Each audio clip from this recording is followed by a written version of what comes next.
Hi, I'm Tamara Hanes with the American Quilters Society, and I am here with the third place winner, Amy Cavaness, and she has won third place in the Wall Quilts category for stationary machine quilted. Congratulations. Thank you. So her quilt is Spool, and so we're going to explore this and hear more about Amy. So let's start with how long you've been quilting. I never did traditional quilting. Okay. I'm self-taught. Okay. I started doing, I was inspired to make, I was a clothing seamstress. Okay.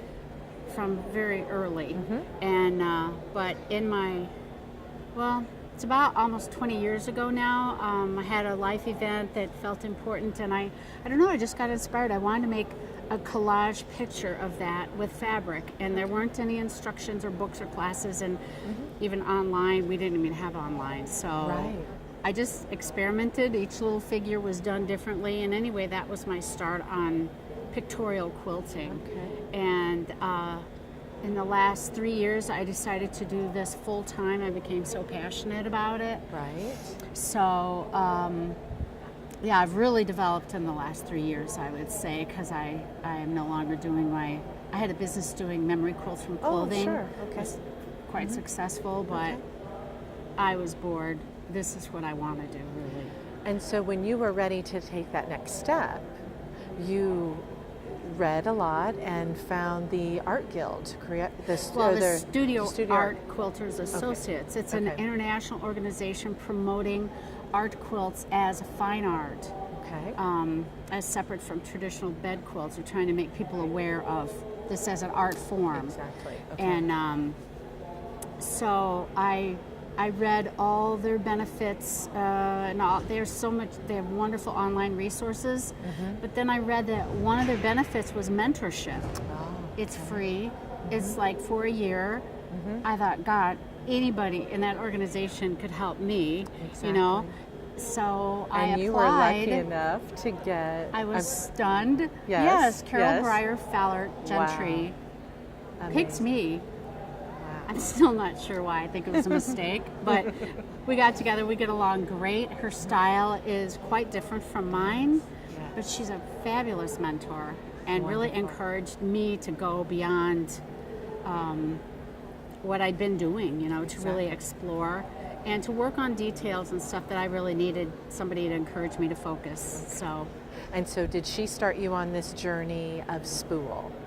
I came up with the photo. That's how I create my quilts, is I take photos and I use photo editing apps on my Sure. iPad Pro, Okay.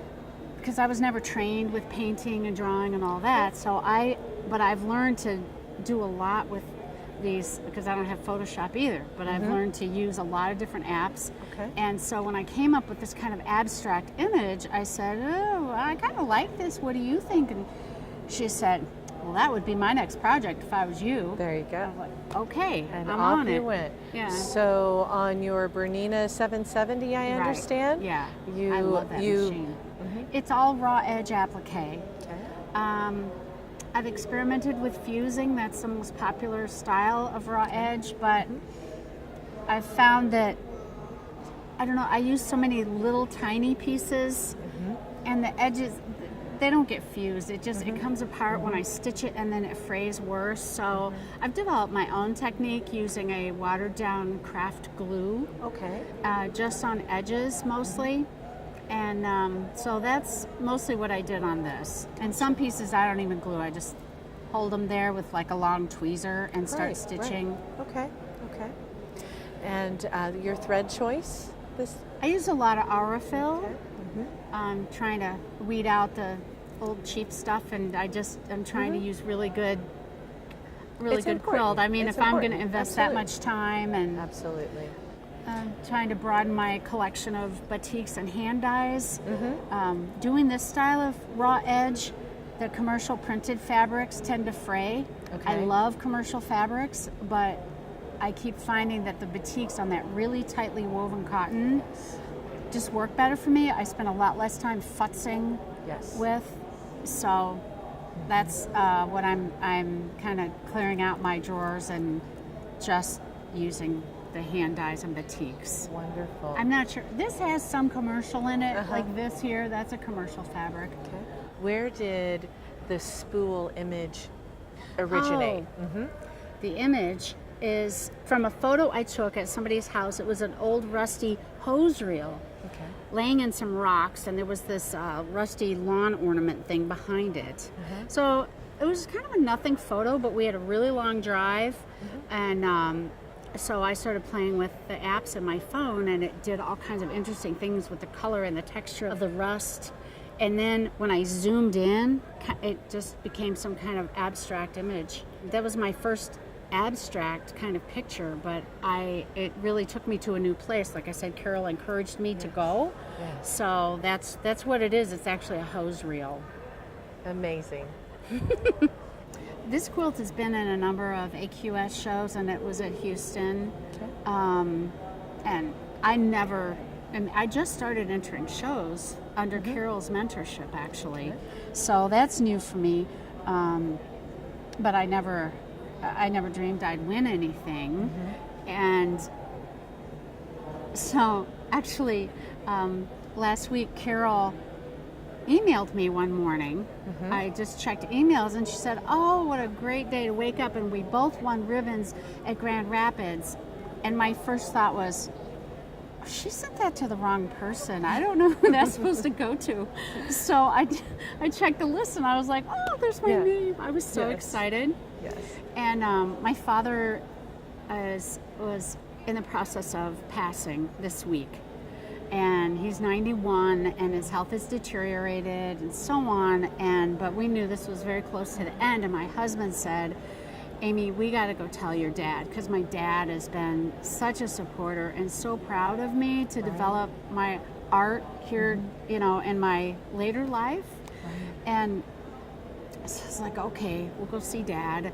And honestly, I was kind of scared when I saw him. He had changed so much from the day before. But I got comfortable, and I went up and I stroked his head, and I leaned down and said in his ear, "Dad, I won a ribbon at Grand Rapids. I actually won a ribbon." And he made a noise. My husband was watching, and he says, "Amy, I know he heard you." Because he was on a lot of morphine and Ativan and all these drugs, so he was comfortable. Right. But I couldn't tell it. But my husband insists that he heard. Absolutely. And so, and I just said, "I won this ribbon, and I love you," and I kissed him. And those were actually the last words I ever said. And that afternoon, he died. Just a few hours later. And I was like, oh my God, my mom was very artistic. Yeah. And I love that I had that to share with him right before he passed. Absolutely. Yeah, that was such a gift. Such So a this will gift, always and be what special to a me. beautiful legacy. Yeah. Beautiful legacy with wonderful memories. Yeah. Well, Thank you so much for sharing Thanks. your time with us and this beautiful story and beautiful quilt. And congratulations again. And Thank you you. so much for spending a few minutes with us. We look forward to seeing you at the next Quilt Week. Be sure to enter. You could be the next winner at an AQS Quilt Week show. Thank you.